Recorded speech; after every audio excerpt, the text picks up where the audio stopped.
welcome to another episode of Act Like an Author, Think Like a Business. I know it looks like I have a script in front of me today, but I don't. I am so winging it because it's been a minute since I've done an episode, and I said, you know what? I don't want to get distracted or delayed or interrupted by trying to do a script and get all fancy and organized and all that good stuff. So I'm kind of sort of winging it today.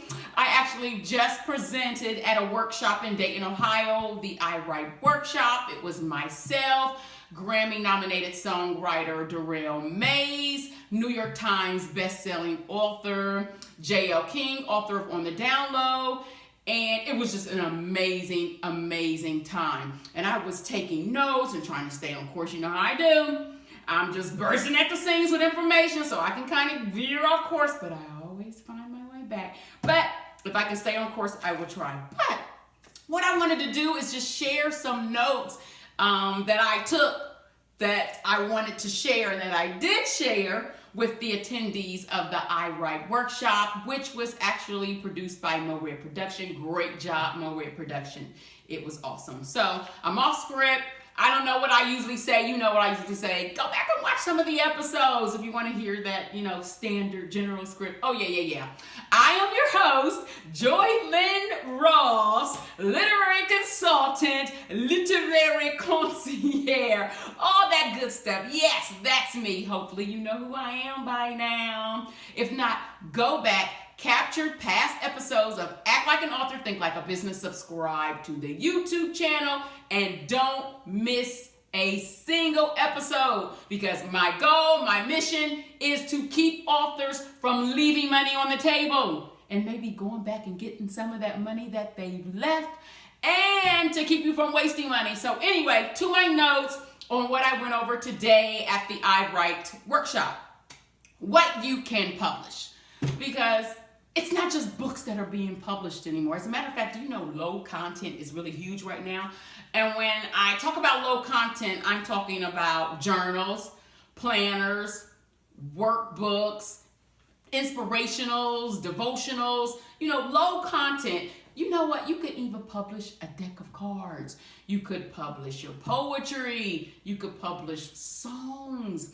You could greeting cards. There's so much cookbooks, recipe books. I mean, the list goes on and on, to the point where the question should be, what can't you publish? So you can publish a variety of things. So you don't have to just have your mindset of wanting to become a published author. You have to write some full-length novel or some nonfiction memoir or business book. There's so much you can do. Whatever you can turn into intellectual property and put it in print, that's what you can publish. So why should you write and publish? Other than the tongue, the pen is the most powerful force you can utilize to get your message across. Let me say that again. Other than the tongue, the pen is the most powerful force you can use to get your message across.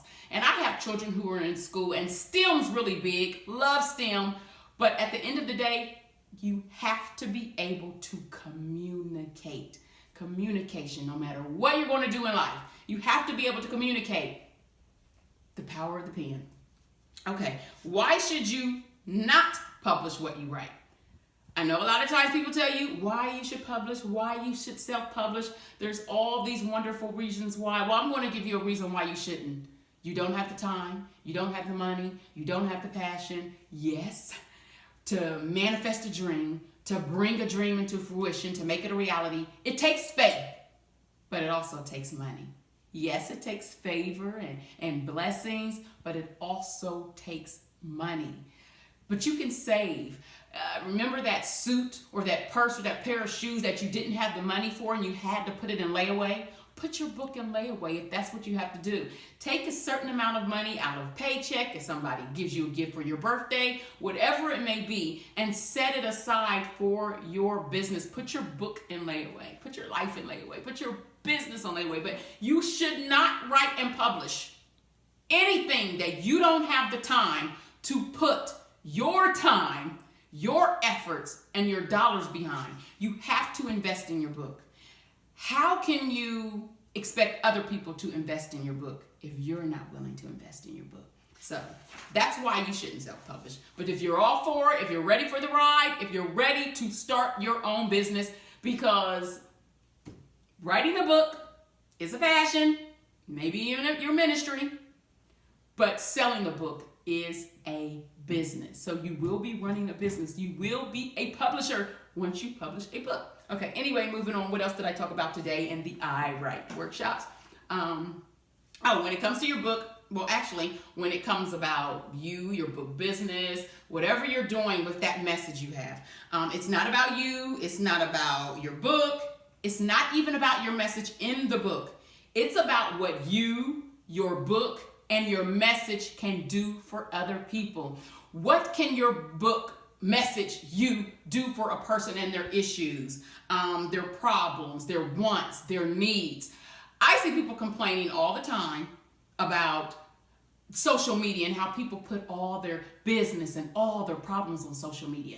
Well, someone like me who's business minded, that doesn't bother me. I'll never complain about people going on social media and airing their issues, airing their problems, because in my line of work and what I want to do, I want to help solve problems. So if I can find out through social media what issues people are dealing with, what problems are people dealing with, and I can create an antidote and then sell it, no complaints here. So instead of complaining that people are putting too much of their business and their problems and all their issues on social media, try helping. Maybe you have a message, a product, a thought, a concept, idea where you can help them. So if you're one of those people who complain about it, think again, especially if you are an entrepreneur, you do business. People want answers. People want help. And that is why most people are putting their issues out there. They want someone to relate. Misery loving company isn't always a bad thing. People want to know that they're not alone. Maybe you've been where someone else has been, and maybe you have it in here, and maybe you have it in here, or just this gut instinct to help someone. Put it in print, put it on paper, put it in a song, put it on poetry. Do what you need to do with it. Just create the antidote. Create the prescription that they need to cure that issue, that thing. Bottle it up and sell it. If you bottle it up and sell it in a book, wonderful, because that's what I'm here to talk about, book business. Okay, what else? Okay, you're not just an author. You are a messenger. So remember, it's your job to be the person who delivers the antidote, the prescription that's ailing someone. So, time management. We talked about time management, and everybody knows that I prefer time management over balance, because balancing is wobbly. Balance, it kind of looks like this. Think of the toddler learning how to walk. That's balancing. I don't want my life to look like that. I already feel like my life looks like that sometimes. I don't want it to actually look like that. And when you're talking about balance, you're talking about some sort of equal distribution. And in my life, no task is created equal. No task requires the same amount of attention. So like I always say, I don't cook with a measuring cup. I'm not going to live by a measuring cup. I'm not measuring, balancing, no equal distribution. Time management. Pick the right times to work. Minimize interruptions. Do what you need to do. Turn the cell phone off. Don't turn the notifications off, the email notifications, all that good stuff. I know what I need to be creative. I absolutely do not check text messages. I do not check my emails. I do not go on social media when I'm trying to be creative, because someone may say something that just totally throws me off my game. You can't always determine tones when they're written down. So someone may say something that, makes you cringe or, upsets you. Well, that could just totally throw off your creativity work mode. So pick the right time to work. I try not to work when I know my kids are going to start fouling in from school, because then you have to stop working. And creative people know that creativity doesn't know the days of the week. Creativity doesn't care about the days of the week. Creativity doesn't care about time. Creativity doesn't care about your husband, your wife, your kids. Creativity just wants to flow. It wants out. You are its voice, and it doesn't care about life, your life, anything going on. It just wants out. If you're a fiction writer, your characters, they don't care about anything else going on. They want you to tell their story. They want you to tell their story now. So the last thing you want to do is get in creative mode when you know the kids are about to start piping in. Because what happens? You're at the computer, kid walks in, wants to tell you about their lovely day, and then you ruin your lovely day because you say, what do you want? It's not really you talking. It's that inner character that you know, I don't know if anybody else does that, but I become my character. My characters are me, and you know, they're just inside and says, oh, that wasn't Mommy, that was Paige, or that was Clark, or that was Harlem, you know. So you know what I'm talking about. If you're that fiction writer and your characters are just, did somebody just interrupt me? So your kids are already, your family, I'm sure, dealing with the fact that, you know, you're giving your book business a lot of time and a lot of attention, because you have to do that, and they just don't get it. For some people, it doesn't matter how long you've been doing this thing, it's still a hobby in your family's eyes.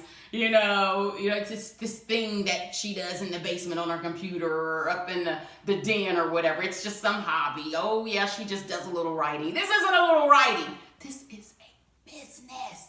I know I'm talking to somebody out there who's watching this. So yes, this is a business. But if you want people to recognize that your writing is a business, you have to treat it like a business as well. So you can't just stop on the phone in the middle of the writing and get the latest gossip. You can't just stop and run somebody to the grocery store to pick up their car from the dealership or whatever it is. You have to say, I'm working right now, or don't even answer the phone. Set office hours for yourself and for certain individuals. You know what certain individuals are bringing. They call and you see their name on a caller ID and it's like, oh geez, here they go. Give them a time. Don't let them call or even pick up the phone and talk to them when you know it's time for you to be creative, and you can get distracted and they're going to talk on and on and on, and it's hard to cut them off and it's hard to get off the phone, blah, blah, blah, blah, blah. So pick the right time to work, minimize interruptions, create a work schedule. Oh, that is so much easier said than done, but sometimes you just really have to force yourself to do that. You have a work schedule if you work outside the home. You know what time you have to clock in, you know what time you have to clock out. So if your work schedule at home means you got to get up an hour earlier at home, or you have to stay up an hour later at night, then that's just your work schedule. But you can't possibly go put in all these hours for somebody else's vision, for somebody else's dream, for somebody else's concept, thought, idea that fits their business, and you don't invest the same. I will not work harder for somebody else's business to get a paycheck than I will work for my own to create a legacy. Okay, because I'm trying to build a literary empire here. So create that work schedule, stay organized. I know there's some of you, my husband can do that. My husband can work in a pig pen. I mean, clutter can be everywhere, snack juice boxes, because you know when you're really in creative mode, you don't eat healthy sometimes. You don't eat the full course meal, the healthy round. You got Cheeto bags and Snickers and Pepsi cans or whatever it is. And he can work in that. I absolutely cannot work in clutter. Everything has to be in order. My desk has to be clear and clean. My writing cave is in my basement, so if I walk through the kitchen to get my morning cup of coffee and I see things discombobulated, or I see this plate or something in the sink, I go downstairs, I sit at my desk, and that plate in the sink is in my head. It's just blocking my creativity. I mean, that's how bad it gets for me. So stay organized, unless you were just one of those people who work better in clutter. You know, if the clutter motivates you, it makes you feel like, you know, oh, I'm really doing something here. Work in the clutter, but by all means, I am one of those people who I have to stay organized. I have to have my in and out basket. Doesn't that sound so old school? But I have an in and out basket on my desk. I have planners and calendar. I work from so many different ones. I work from the yearly calendar and I break it down into the monthly calendar. Then you have the weekly, then you have the daily, and you can't always stay on schedule, but it's good to have it and try your best to stay on schedule, because again, if you work outside of the home, if you've worked outside of the home, when you checked in that time clock 9 to 5, you had a schedule of things that you had to accomplish. Again, if you could do it for someone else's business, you can do it for your own. Okay, let's see. When you can't find the time, make the time. If you can't make the time, then use whatever time you've got. I've had to drop my kids off at events where they had to go in, and maybe it's a couple of hours so you could go back home and come back and get them. Not me. My work is in the car, my laptop is in the car, my tablet's in the car, I got a book, I got a manuscript, I got something. I'm making use out of that time. If I'm in the doctor's office as I'm waiting, if that's the time that I have, then that's all the time I have. I'm going to use that time. So if you don't have time, make time. If you can't even make time, use the time you have. There's something that you can do. There's always some traffic. The next time you won't be fussing and cussing if you're stuck in traffic. If you got work in the car, if you got a book, because if you're an author, that's the way we study our craft. We read. Keep book in your car. Whip out that book and read while you're in traffic. You know, and if the guy behind you blow, that means traffic's moving. So that's a good thing too. So if you can't make the time, then use whatever time you've got. Okay, being a writer doesn't mean you have to write constantly. When I first started writing, I felt like, if I'm a real writer, I need to be always writing. Whenever anybody sees me, I need to be writing. I don't care if it's on a napkin, whatever it is. I'm going to be writing. No, you don't have to write constantly. But I do suggest you write every day. You stay in the flow with that. You keep it moving. If you take a break or a long pause, I don't know if you record, have DVR. I've recorded shows and I started watching it, and it's been a while till I can get back to it to finish watching it, and I have no idea. I can't remember. I can vaguely remember things, but I have to start the entire movie over and watch it. That's kind of like how it will go down with a book if you don't write every day. So try to write every day, just to keep your skills sharpened and to keep your story flowing, your message flowing, or whatever that thing is. Okay, let's see. Another thing we talked about was getting books into the bookstores. I'm just so surprised this week when I learned that there are a great deal of self-published authors out there who have not tackled distribution. They have not tackled getting distributors for their book, wholesalers, getting their book into libraries, getting their book into bookstores, getting their book into retailers, getting your book into your local Walmart and grocery store. It is not as hard as you think it is. Trust me, I have done this thing. So what I am just ecstatic about is that Path to Publishing, where I am an online course instructor, they have this new package, this new service. It's called Print Distribution Assistance on a Silver Platter, something like that. But it's a package where it gives you everything you need to get your book into the hands, onto the desk, for distributors to consider distributing your book, for libraries, for bookstores, for retailers. Because I know a lot of people say, I don't have time to spend hours searching, finding, for one, all the different distributors, all the different bookstores, all the different libraries, where I should be selling my book outside of bookstores. Because I'm telling you, there are tons of places you should be selling your book outside of just bookstores. The same way there are way more people you should be selling your book to than just readers. You have to make people into readers sometime. So the package they have to offer is amazing. I'm trying to think of the website by heart. It's where you can go check out the package. It's I don't have to have it by heart. It's right here. Go to www.squareup.com/market/writings-by-joy. So that's www.squareup.com/market/by-joy. So definitely visit and check out that service, as well as some other amazing services that self-published authors should definitely be taking advantage of. So if you're only selling your book in ebook, come on, you're leaving money on the table. We don't do that when we're acting like a business. So check out that package. But back to what I was saying, faithful notes. You guys know I need to stay on track. I can go on. I'm back. It's about more than getting your book into stores. It's about getting them out of stores. Yes, I love it.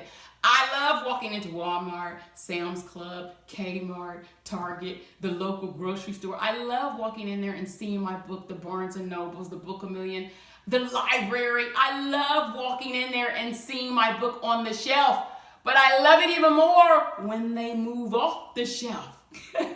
So again, it's not just about getting the books into the stores. It's about getting them out of the stores. It's about getting them off the shelves. And be patient. While in hustle mode, you're more focused on trying to get readers and customers. But while in business mode, you are more focused on trying to keep customers and readers. And that all comes with a relationship. I always say there's like 4 ingredients that you must have when building your business, and that's networking, connections, relationships, and partnerships. You definitely want to build a relationship with your consumers, clients, customers, readers. You definitely want to build that. Like I said, in hustle mode, you're just going. I want to get readers. I want to get customers. I want to get clients. But when you get to business mode, it's really about keeping them. Great customer service, letting them know that you're more interested in them than trying to get them interested in you. So those are just a few things that we went over at the I Write workshop today. That was in Dayton, Ohio. Today's April 22nd, 2017. I am so dating this, but I think the date goes on it anyway when you upload it. But I never want to look back at this and be like, ooh, April 22nd, 2017, I only weighed such and such pounds. I am just kidding. That is just so personal. But we do it all the time. It's like, oh my goodness, look how good I looked. That wasn't too humble, was it? Well, I hope I look good. I can't see myself, and I don't have my glasses. I don't have a mirror. But anyway, I've just totally dated this episode, which is okay. So yes, anyway, it was a wonderful, wonderful workshop. I could not wait to get back and share. I didn't want to do a quick VIP while I'm standing up and, going 90 miles per hour, which I think I'm always going 90 miles per hour because I know time is just like a hot commodity. When I say I don't want you wasting money, I don't want you wasting money doing this self-publishing thing, doing this authorship thing, but I definitely don't want you wasting time. If we lose money, we can figure out how to get it back. I got a case of books I can go, sell, get money back. But time, there is no getting time back. There is nothing we can do about that.